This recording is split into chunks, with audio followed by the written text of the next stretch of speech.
Welcome back to Ohio, everybody. Jake here. Today we are going to talk about another loaner.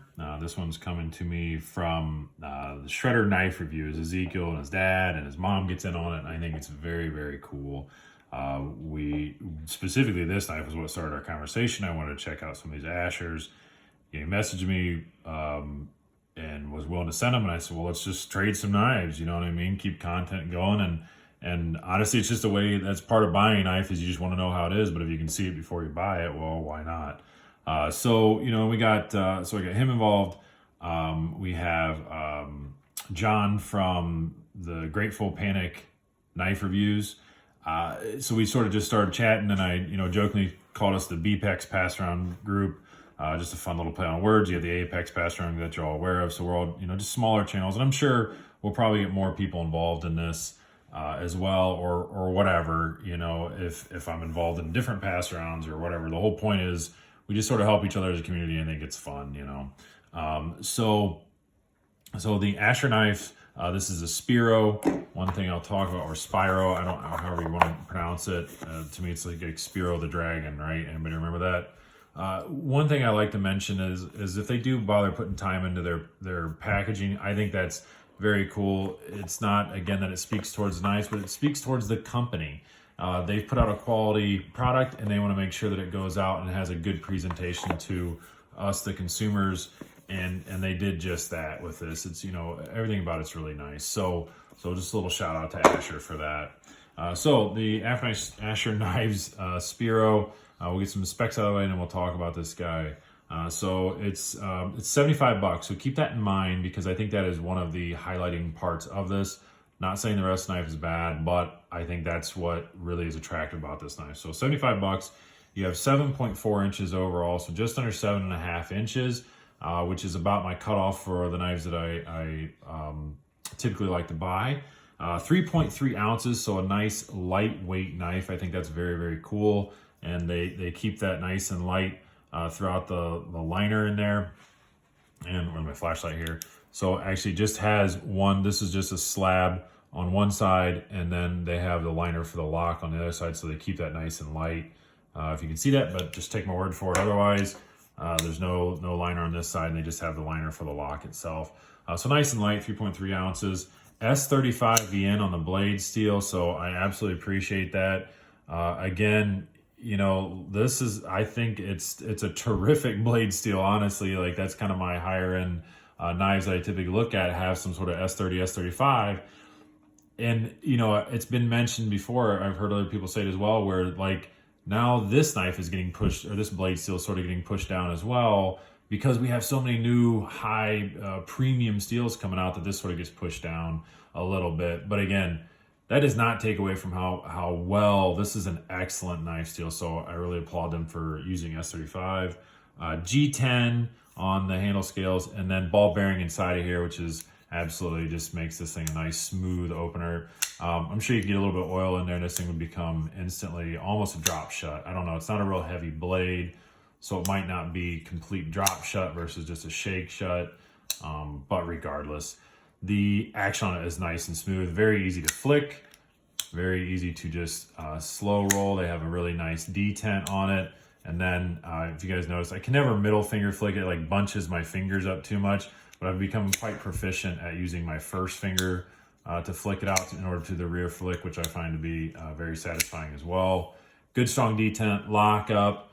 Again, size wise on it, yeah, they did the right thing by just leaving this sort of open. So, again, it's what I like. If I'm going to do a smaller knife, at least my fingers don't have to get bunched up. I can leave one trail off if I want to, and sort of cup it with my pinky, and then it lines up, and it's a good fit. It's nice, sleek design. It's a nice overall look to it. You guys know I always talk about like the silhouette of the knife, and this absolutely does that. Just very clean lines all the way around.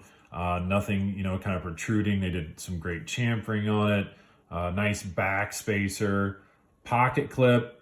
So pocket clip, it's recessed itself. The screws aren't. Again, I've said it before, this isn't my favorite style of pocket clip. I prefer ones that sort of taper off. Let me see if I got one right here.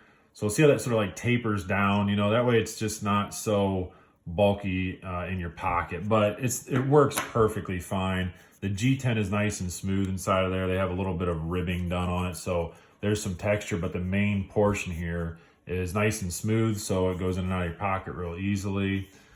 So look, ergonomics on it are clean, very clean line. I think it's great blade steel, great materials overall. This is definitely, I think it's going to sit more as a gentleman's carry, lightweight. I know it's going to be in that bug out. Great EDC, and every time I think about this knife or hold it or use it, I really do think about the bug out. I don't have it with me right now. It's actually on loan to Shredder and his family there. It would be a really good comparison with this. That overall length is almost the same. It is what, a 1 ounce heavier, I believe, but same steel. In a full liner, full liner on the lock side.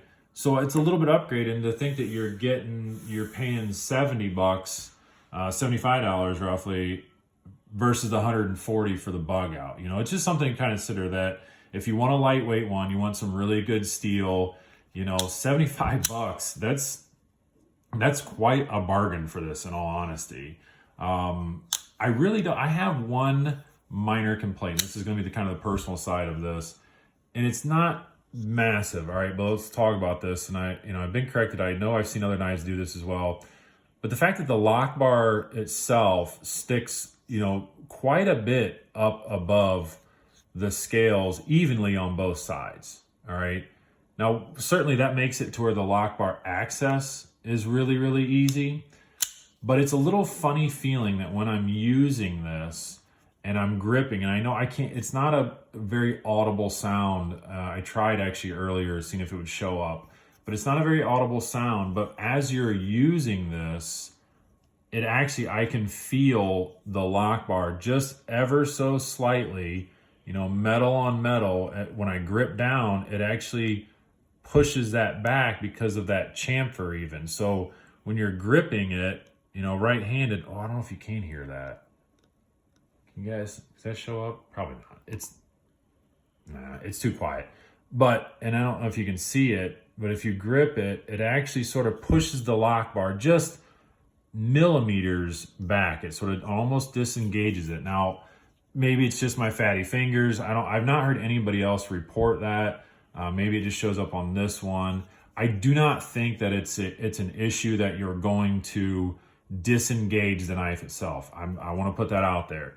But it is just a different feeling because it's so far above that. And, I've had other knives that do that as well, but it's more of like a row of teeth or something where it's not full like that. So just something I noticed as I was using it, that I thought something was actually wrong or something was loose, but that you can kind of do that. And this is not my knife, so I'm not going to mess with it. I don't know how long they had this. So, maybe if you tighten this up a little bit, there is a little bit, a very small amount of movement, and maybe that's what's allowing that lock bar to sort of kind of give a move. Again, I don't think that as you're using this, and as you're pushing through stuff or whatever, it's not enough. I can't, physically disengage the knife by gripping it. I got to really pull back and then kind of do that. So I don't think that that's a big worry, but it's just something I've not felt before, that you can feel that so prominently. Again, just putting that out there. I think it's, I've watched several other reviews of this and no one else has mentioned that. But maybe it's just my fat fingers, my fat hand, whatever that may be, that I feel that. And it's just a little bit of a grinding feeling if you hit it just right. So at any rate, overall, I think that this thing is really fantastic. They put out a knife that's certainly capable of all of your standard EDC tasks. I wouldn't classify it in hard use by any means. It's okay for that, I would imagine, but your standard, cardboard, tape, cut and package up, stuff absolutely. Just to have around, I think they did a great job for an EDC. Great materials in it. Overall look very clean. Kind of reminds me of, I'm gonna put this out here as a comparison, the Civivi Ortis. Almost the same size, same kind of concept, that you're just going to use these as regular EDC knives. put this guy out too, because I think this is really where it's, you know, it's certainly not like a modern traditional or anything, but it's just a little bit more, you know, refined than a standard kind of, you know, $40, you know, beat up knife or whatever. There it is with the Buck 112. And I'll bring out, because it reminded me of this as well, you know, K-bar dozer. This is one of the most popular models, and it's almost the same exact size. So there you guys go. If you have this knife, the Spiro or Spiro, whatever it is, let me know about that lock bar. Do you feel yours when you grip it, and does it sort of give that little bit of weird sound, or it's movement a little bit, I guess. But regardless, let me know that. Other than that, I think they put out a great product. Thanks again to Shredder Knife Reviews. Again, I'll link them down there for, you know, starting this little bit of a pass around or whatever, just sharing some knives together. It's always a cool way to bring stuff back. So go check them out. Asher Knives, I think they do great stuff. They have a couple other models, access lock and so on. So, all right, guys, take care and have a good day.